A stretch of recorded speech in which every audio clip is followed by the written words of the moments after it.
Oxygen defies easy classification.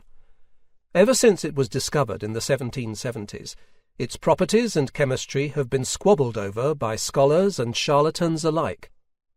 The controversy persists today.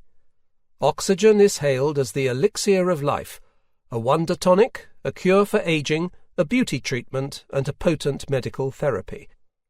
It is also purported to be a fire hazard and a dangerous poison that will kill us in the end. The popular health press is contradictory. Inhaling pure oxygen in cosmopolitan oxygen bars and health clinics is said to work wonders, yet the opposite, high-altitude therapy, is claimed to eliminate superfluous oxygen, conferring the health benefits of austerity. So-called active oxygen treatments, meaning ozone and hydrogen peroxide, are touted as miraculous scourges of bacterial infection or as cures for cancer. Yet at the same time, we are told that the secret of a long life is to eat plenty of antioxidants to protect us against the very same active forms of oxygen. Oxygen seems to attract nonsense and misinformation like a magnet. However muddled these accounts, they agree about one thing: oxygen is important. After all, if we stop breathing it, we will be dead in minutes.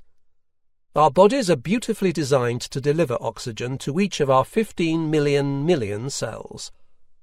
All the symbolism of red blood ultimately rests in the simple chemical bonding between oxygen and hemoglobin in our red blood cells.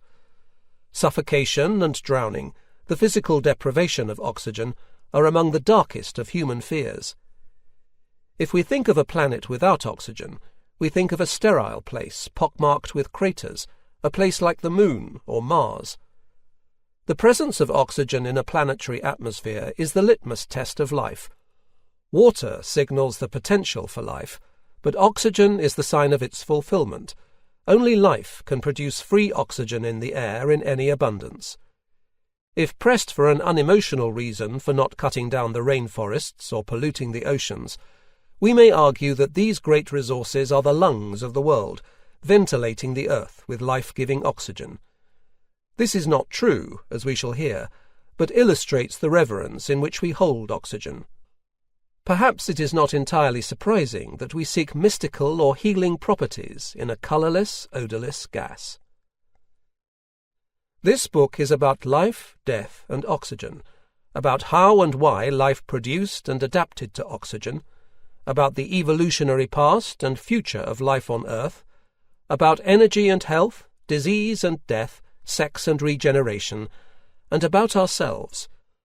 Oxygen is important in ways that most of us hardly even begin to imagine, ways that are far more fascinating than the loud claims of health features. But before we begin our journey, we need to mark out the playing field. Is oxygen an elixir or a poison or both? And how can we tell the difference? The easiest way to find out is to go back in time, to the beginnings of our own understanding.